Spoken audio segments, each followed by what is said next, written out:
দেখো, প্রথম কথা,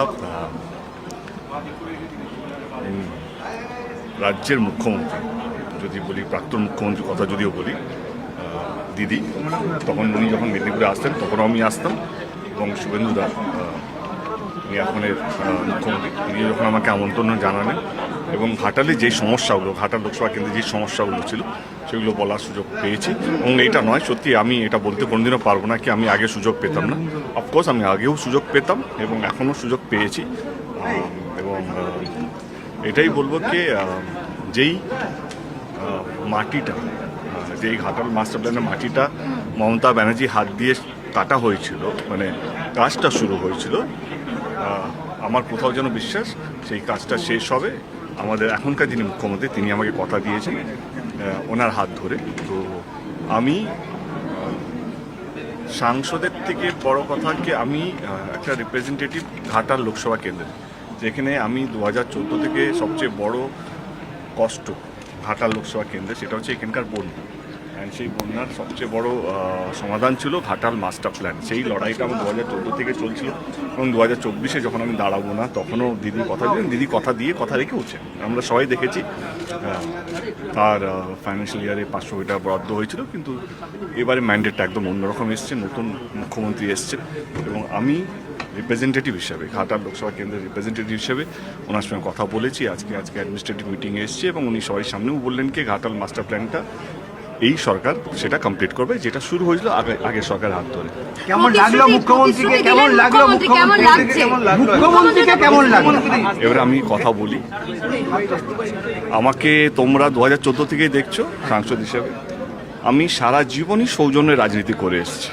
এটা তো আজকে তো নতুন না। আজকে যদি লোকে বলে না দেব এখন পাল্টে গেছে, না, দেব পাল্টায়নি। দেব সবসময় একটাই রাজনীতি করেছি, মানুষকে এক রাখার রাজনীতি করেছি, মানুষকে ভালোবাসা দেওয়ার রাজনীতি করেছি এবং যেই দলেরই থাকুক না কেন, যেই সমর্থকই থাকুক না কেন, তাকে আমি সম্মান দিয়েছি। এবং আজ অবধি আমি আমার মঞ্চ থেকে কাউকে আক্রমণ করিনি, অপমান করিনি। আমি শুধু ভালোবাসার রাজনীতি করেছি এবং সেই রাজনীতি তো আজকেও করছি। আজকে আমি নতুন তো কিছু করছি না। আজকে যখন আমাকে জয় শ্রীরাম বলা হয়েছিল, এরপর দেখুন আমি তাকে তো গলায় জড়িয়েছিলাম, বা আমি এমন কোনো বক্তব্য রাখিনি বা এমন কোনো কাজ করিনি 2014 থেকে 2026 অবধি যেটা আমার দলের নাম খারাপ হোক। এবং আমার আজকে 2026-এ আমি এমন কোনো কাজ করিনি যারা আমাকে ভোট দিয়ে তারা দিয়ে এটা মনে হচ্ছে না ভুল লোককে ভোটটা দিয়েছে। আমি তাদের তো হকের জন্য লড়াই করছি, আজকেও তার জন্যই এসেছি। আজকে এই একটাই প্রতিশ্রুতি নেওয়ার জন্য, এবং আমার মনে হয় মুখ্যমন্ত্রী বলেওছেন হয়তো শুভেন্দুদা কে ঘাটাল মাস্টার প্ল্যানের কাজটা ওনাদের যে বাজেটটা বেরোবে এইবারের, সেখানেও ঘাটাল মাস্টার প্ল্যানের জন্য টাকা বরাদ্দ করা হবে এবং সেই কাজটা দিল্লিতে 20 জনেও আপনি রয়েছেন, না। আমি একটা কথা বলি, আমার ভালোবাসা মমতা ব্যানার্জির জন্য সারা জীবন থাকবে। কাল থেকে হচ্ছে নতুন তৃণমূলে যাচ্ছি, আমি নতুন তৃণমূলে যাচ্ছি না।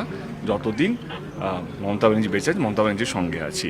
এবং ভবিষ্যতে কি হবে আমি এখন কিছু বলতে চাইছি না। তুমি যদি আজকে আমাকে জিজ্ঞেস করো, আমি দিল্লিও যদি গিয়ে থাকি বা আজকেও যদি এখানে উপস্থিত হয়ে থাকি, তৃণমূল কংগ্রেসের সাংসদ হিসেবে এসেছি। ঘাটাল লোকসভা কেন্দ্রে যারা আমাকে ভোট দিয়েছে তারা একটা বিশ্বাসে ভোট দিয়েছে। এই সাংসদ, এই লোকটা স্বপ্ন দেখিয়েছিল ঘাটাল মাস্টার প্ল্যান করবে, এবং সেই স্বপ্নটা নিয়ে আমি শুভেন্দুদার কাছে এসেছি, যিনি এখন মুখ্যমন্ত্রী। এবং একটা জিনিস তো আমাদের সবাইকে মানতে হবে, কে law of the land, respect to the position, respect to the chair. আজকে আমি এটা তো অবিশ্বাস করতে পারবো না কে শুভেন্দু অধিকারী আমি আমাদের রাজ্যের মুখ্যমন্ত্রী নয়। আমাকে তো এটা মানতে হবে, আমাকে কেন, আমাদের সবাইকে মানতে হবে। এবং আমার কাজটা কি, এই ডাবল ইঞ্জিন সরকার যেটা কেন্দ্রেতে আছে এবং রাজ্য আছে, তাদের হাত ধরে আমি যেই প্রতিশ্রুতিগুলো দিয়েছি বা আমি যে স্বপ্নগুলো ঘাটাল লোকসভা কেন্দ্রের মানুষকে দেখিয়েছি, সেই স্বপ্নগুলো তো আমার দায়িত্ব স্বপ্নটা পূরণ করার।